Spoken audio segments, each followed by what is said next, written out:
So here we are, and my name is Reverend Maria Arvanitidis.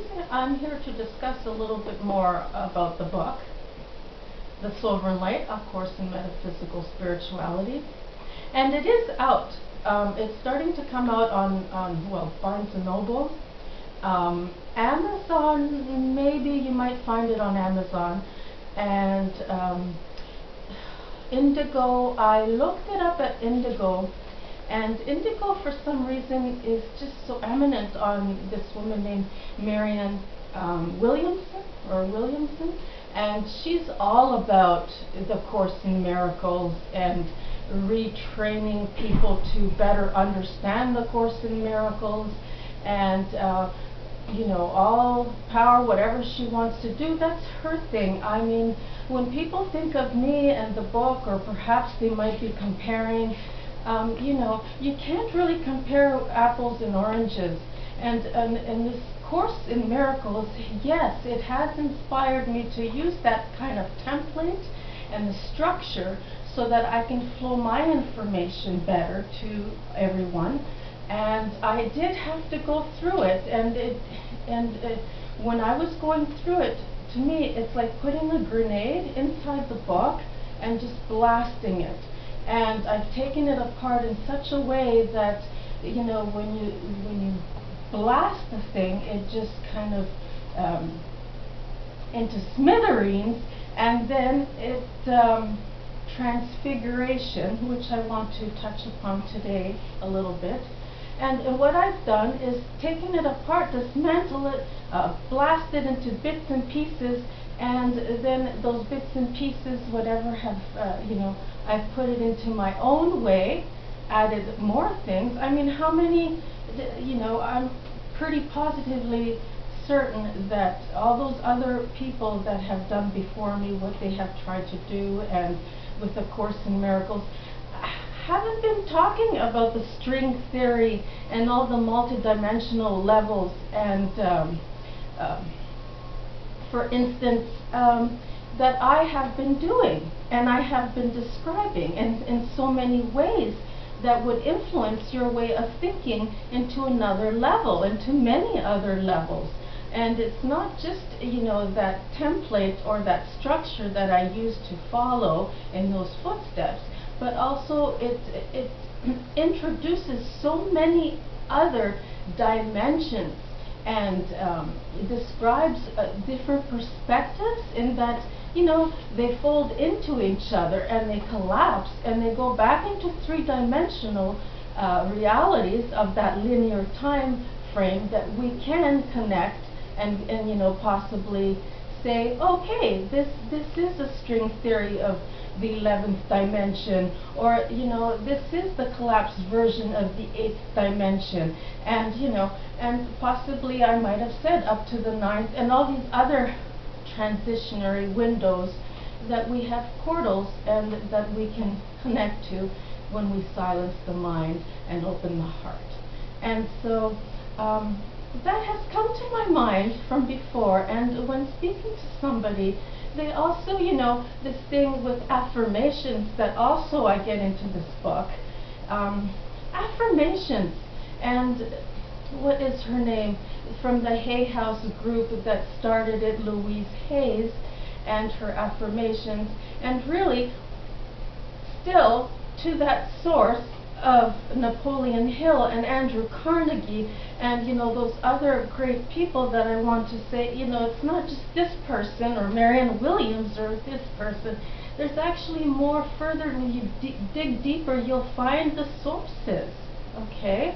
And we have to reinterpret in our own authentic way what we're doing here, okay? So you cannot compare me to someone else and say, oh yeah, that's okay, that's your opinion. You can close your mind all you want and go on to something else. Okay. So what I would like to say is that yes, affirmations can help you to think positively, and affirmations can do a world of wonders and remarkable things for you in your life. But if you're not feeling it, or you're feeling something else, then what? You see?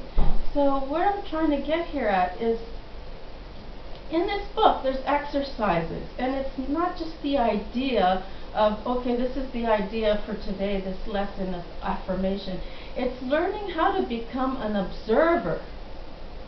How do you do that?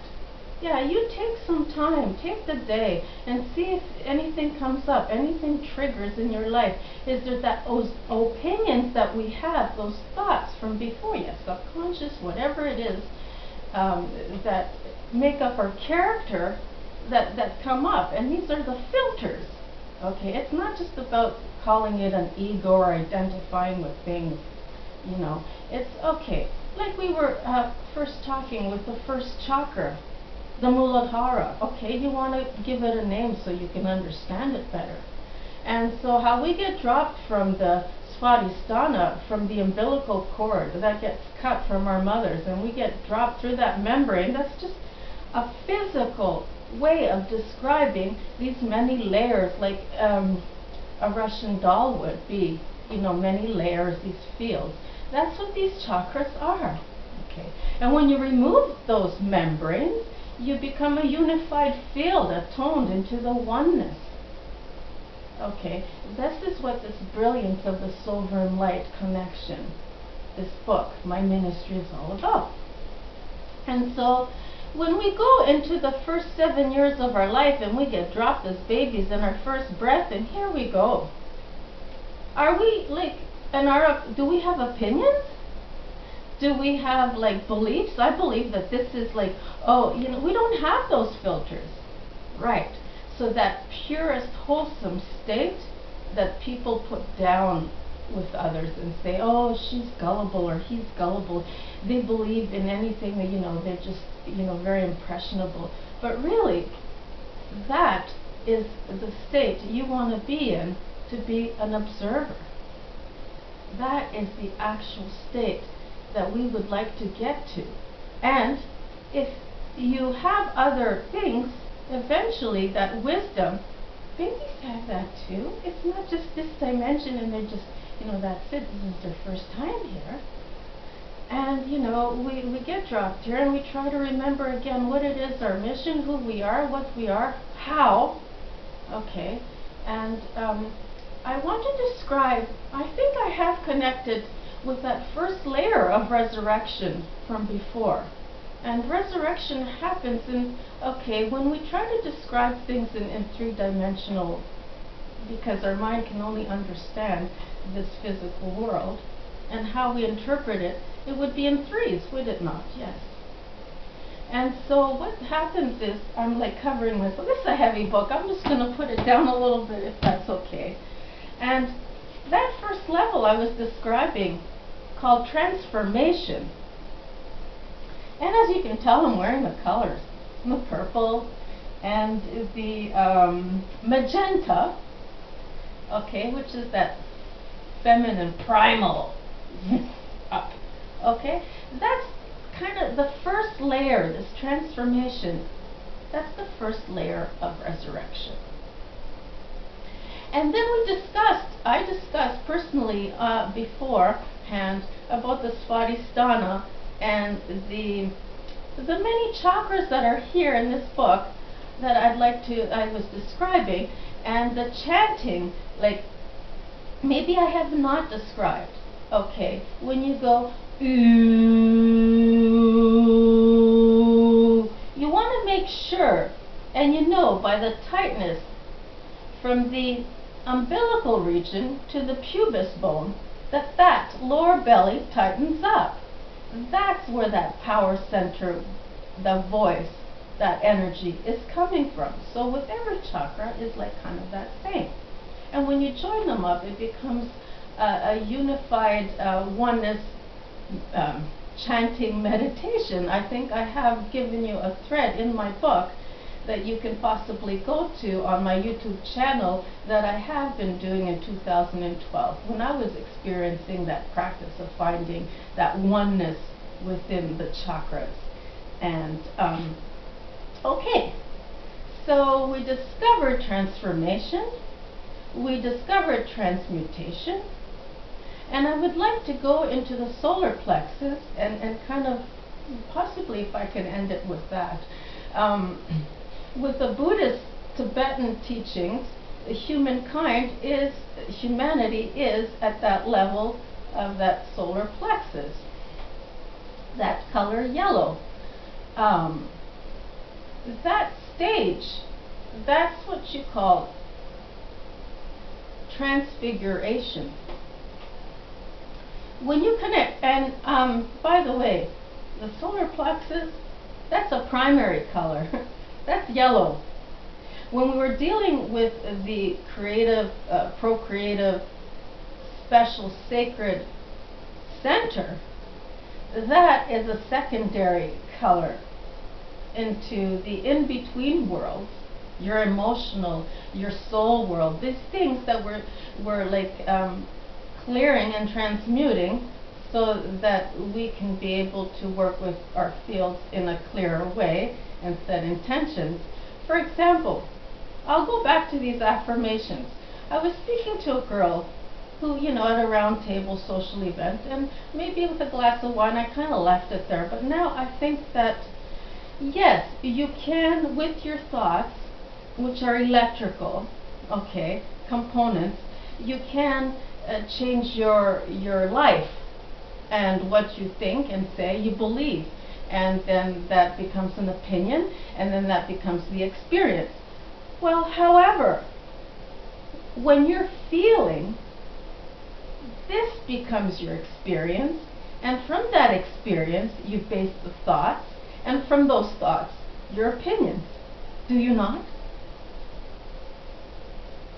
Okay, so this is the paradox, and I'll leave it up to you to decipher and to discern, and from there see what level you're running on your systems and how much clearing needs to be done, because like anything else, we run in layers of energy.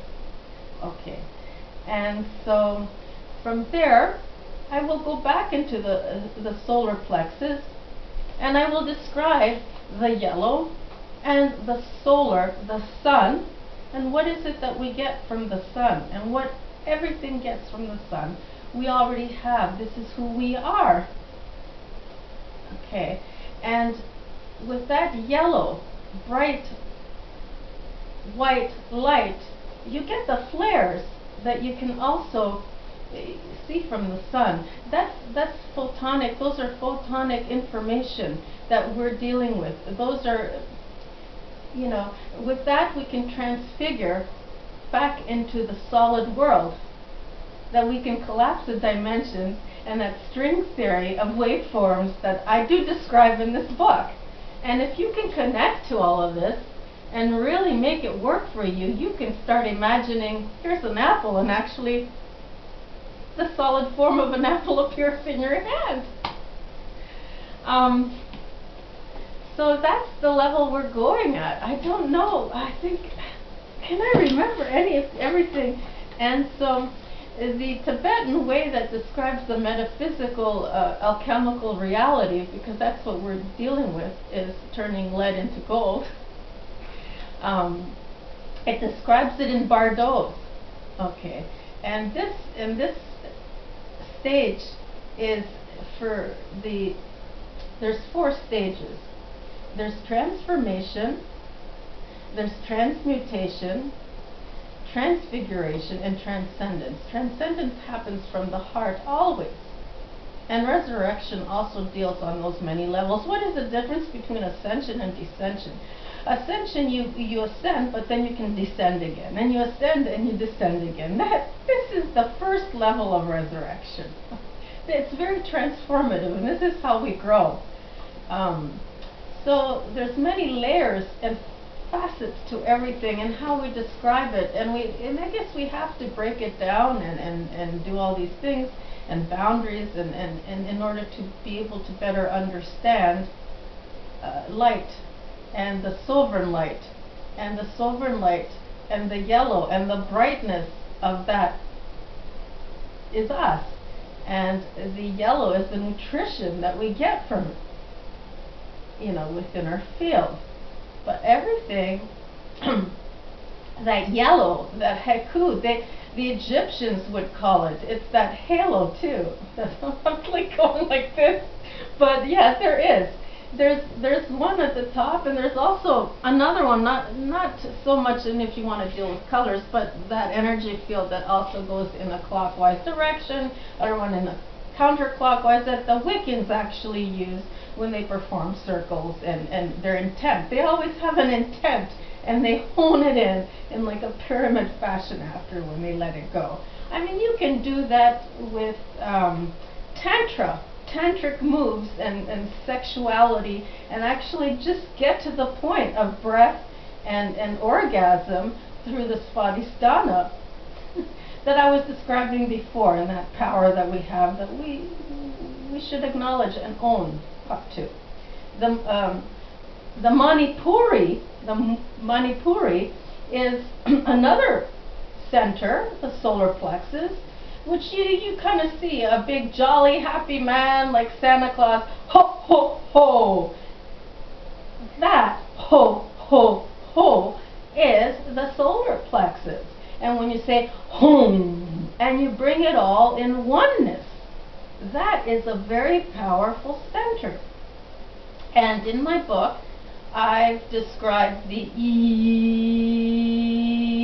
Okay. Might think of it in Fibonacci kind of things. And all these are just words and identified things. The thing is okay, how? Where does how come from? How? Okay, that's another one, okay? Those places. And so I hope that I kind of somewhat have helped out in describing more about the book. And that really, it's not just about removing the relevance of the aspect of who we are and the relevance of everything around us and retraining the mind. And yes, I mean, those are the very fundamental platforms and structures that the Course in Miracles, or Marian Faithful is going to say, those were groups of people, like, that, I don't know, the Hay House group, and, they were their own kind of crowd back then in those days. I mean, like, we have a different kind of movement. Okay, we're all in one here. We're all in this together. It's not like, we can't keep separating and saying, oh, this is this person. Okay, Oprah knows her, and, big deal. And what is, and Oprah, I love Oprah. Don't get me wrong.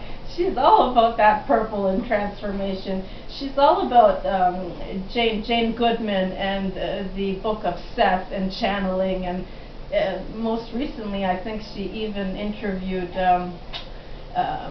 Abraham or Esther Hicks, and and Eckhart Tolle is my favorite out of them all, and he best describes it in 3 lessons what the Course in Miracles is, okay? I mean, moving beyond all that, yes, it has inspired me, like the spleen inspires the liver, and many other, like the pawns, regulate. To be an influencer, you don't have to be of authority. I mean, what is all these things, It's you, and what you make of it, and how you live your life, and, it's all a process. We're on this journey together. And I don't know if there's anything else. I think what I have, the purpose of, I made some notes. I want to see if I've covered what I've covered. And I like speaking from the heart, just ad-libbing. And I got to take into consideration the person holding the digital camera. I really thank and appreciate.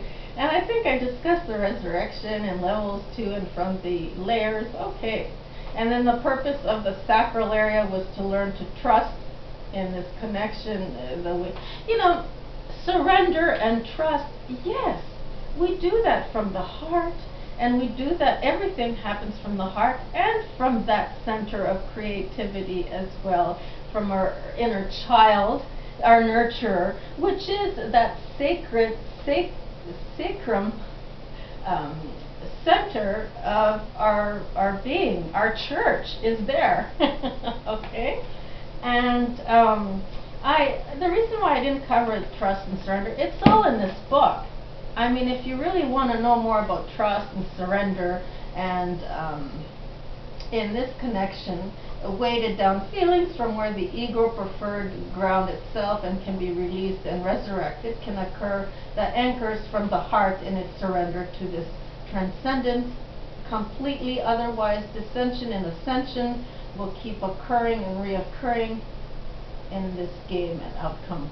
I think I described this before, and if you want further information, this book is amazing. Okay, and if you've gotten this far, then I think that maybe this book will do you, you know, wonderfully to pick it up.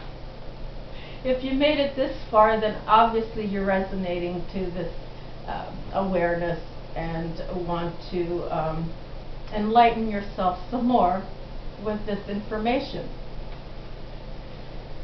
So with that said, is it safe to say I will speak again, and hopefully what I'd like to do from here on is kind of get you involved, the audience, and do some practices, and perhaps we can, and I could probably do some PowerPoint kind of cut presentations, and instead of try to find a place where I would have to actually pay out of my own pocket to have an audience, and do it just free from the YouTube channels. And if you are all interested, then that's fine.